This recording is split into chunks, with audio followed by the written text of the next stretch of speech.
Welcome to Business Book Daily.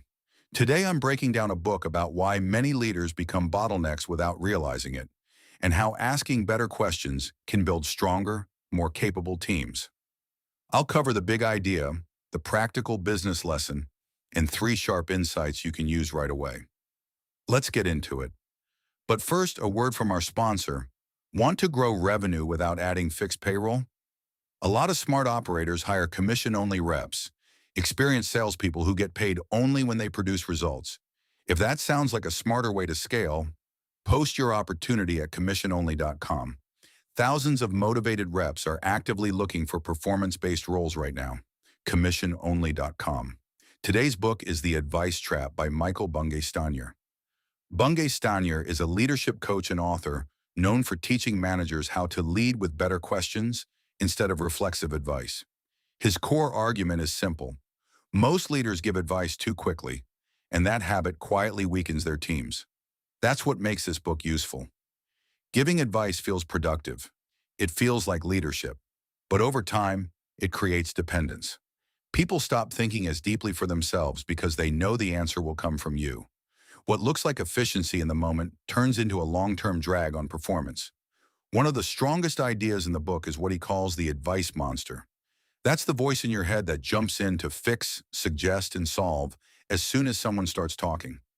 The goal is not to eliminate advice completely, it's to notice that impulse and pause before acting on it. Another major lesson is that curiosity creates better outcomes than control. When you stay curious a little longer, you get better information and help the other person think more clearly. A simple question like, "What's the real challenge here for you?" often leads to a more useful conversation than jumping straight to a solution. The book also makes the case that good questions build capability. Advice may solve the immediate issue, but it does not teach people how to think through the next one. Questions, on the other hand, help people develop judgment. That's the difference between solving a problem once and building a team that can solve problems repeatedly. There's also a practical idea the author calls being lazy and useful. It means doing less rescuing and more enabling. Instead of taking work off someone's plate, you help them think it through and own the outcome. That shift can feel uncomfortable at first, but it is what allows teams to grow. And one of the most important takeaways is recognizing when your own behavior is creating a bottleneck. If your team constantly comes to you for answers, approvals, or direction, it may not just be their habit. It may be something you have trained into the system by always stepping in too quickly. So how do you apply this? Start by catching yourself in real time. In your next meeting or one-on-one, notice how quickly you move into advice mode. Then slow down and ask one more question before offering any solution. Next, build a short list of go-to questions you can rely on. Questions like, "What's the real challenge here?" Or "What else?" help people move past their first answer and think more deeply. You do not need dozens of questions. You need a few that work consistently. Then look at where you may be acting as a bottleneck. If you are constantly pulled into small decisions or repeated issues, experiment with pushing the thinking back to your team instead of solving it yourself. Finally, get comfortable with a little silence.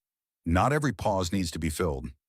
Often, the extra few seconds you spend waiting leads to a better answer from the other person. Now, here are 3 insights worth sharing. First, many leaders do not have a capability problem on their team. They have an advice habit that keeps capability from growing. Second, fast advice feels productive, but it often creates dependence. Better questions create stronger people. Third, a leader becomes a bottleneck the moment every conversation ends with their answer instead of the other person's thinking. Today's closing sponsor is memoirghostwriting.com. Many of the best business books begin as ideas leaders have been refining for years. Memoirghostwriting.com works with founders, executives, and industry experts to turn those ideas into polished business books that build authority, attract leads, and open doors. They handle the interviews, structure, writing, editing, and publishing support. If there's a book in your head that should already be helping your business, learn more at memoirghostwriting.com. That's it for today. See you next time.